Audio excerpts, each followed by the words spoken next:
Фатима Савельевна, здравствуйте. Приближается годовщина пятидневной войны в Южной Осетии. Могли вы спустя 12 лет поделиться воспоминаниями своими? Какая тогда была обстановка в Осетинском землячестве? Для Осетии это очень горестная дата, и мы на самом деле тоже оказались в гуще событий. Когда я проснулась утром, то первый звонок был от корреспондентов. Они умудрились найти меня.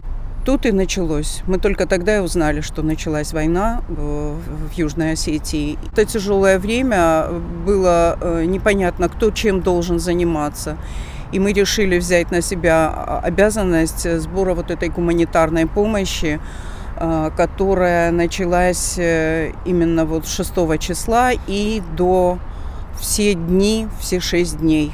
Мы не выходили из школы, это была школа, которая каждый день заполнялась до потолка вещами, которые приносили, переносили жители Санкт-Петербурга. И вечером нам нужно было с ансамблем разбирать вот это все, разобрать, чтобы это упаковать, чтобы придать какой-то презентабельный вид и упаковывать. Очень много. Мы просто... Было очень тяжело. Корреспонденты приходили каждый час. И мы выходили в эфир и рассказывали, что еще нужно, чего еще не хватает, что бы еще хотелось и так далее. Были такие случаи, когда машинами даже привозили, были и габаритные вещи и так далее. Были такие бабушки, старенькие, вот просто слов нет, которые приходили, говорили: мы знаем Осетию, мой муж служил с осетинами. Вот. Очень трогательно, очень трогательно. Мы не уходили с этого места, с этой школы. Спасибо огромное ребятам, которые выстояли. Это Базаев Скиф, его супруга Анечка, Кисиев, Рамазан, Цалагов. Мои дети все время были там. То, что просто было не выжить. Было очень тяжело. Каждый выполнял свою работу, и каждый старался как мог. Есть еще одно мероприятие, о котором бы хотелось сказать. Совершенно случайно Юрий Шевчук готовил альбом, который называется «Не стреляй». И искал в этот концерт, им нужен был осетинский ансамбль. Какой-то самобытный. Он даже сам не знал, что он хотел. И он искал. Но, во всяком случае, он приехал с Осетии, не нашел ничего. И тут вышел как-то через директора Октябрьского зала, вышел на нас. Прослушав нас, он был очень доволен тем, что он услышал.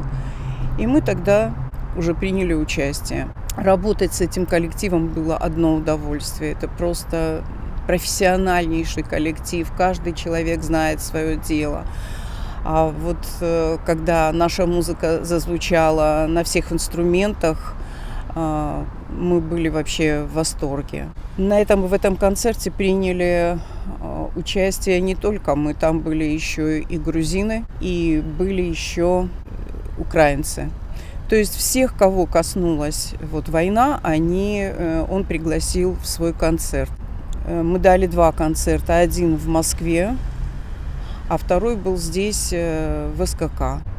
В этом концерте приняли участие Рамазан Цалагов, Вадим Чельдиев, Леонид Чочиев, Инна Запарова.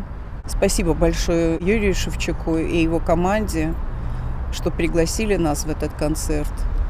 И самое главное, когда Шевчук сказал, что «а сейчас ребята споют вам настоящие песни», это было что-то вообще. Зал взорвался, 15 тысяч, олимпийский. Он взорвался, и скандировали «Осетия, братья». Стоял ком в горле, и мы даже никак не начинали петь, потому что настолько это было трогательно, тем более свежо, прямо как говорится, только-только. Это был октябрь месяц, 23 октября. Еще раз спасибо всем ребятам, спасибо всем петербуржцам. Очень милые, добрые люди. Каждый хотел принять участие и как-то облегчить вот нашу судьбу. Такая всеобщая солидарность, да? Фатима, вот как вы думаете, исторически какое значение вот эти события пятидневной войны имели для осетинского народа? Ну, вы знаете, я думаю, что очень тяжело, но вот таким тяжелым трудом досталась независимость Южной Осетии. И сейчас мы видим, как она развивается. Сейчас они могут позволить себе говорить на своем языке, не приписывать никакие окончания, как это было в те времена. Ведь всем понятно, что без приписки Швили отношение было к людям другое и многое-многое другое. Я думаю, что все еще впереди. Все еще впереди. Спасибо, что Россия не оставила Осетию один на один со своим горем. Если бы не Россия, я не знаю, что бы было тогда с ним. Не войди тогда 58-я армия. Живя в Петербурге уже 47 лет, вся моя жизнь, можно сказать, поделилась надвое. Живу в Петербурге, думаю об Осетии. Очень бы хотелось видеть процветание своего народа. Очень бы хотелось, чтобы было единение. Но маленькими шагами мы все-таки двигаемся и приближаем этот день. Я очень надеюсь, что мы едины. Это главное.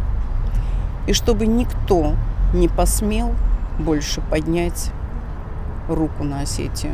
Хватит жертв, хватит. Не знаю. Спасибо большое вам за воспоминания. Спасибо.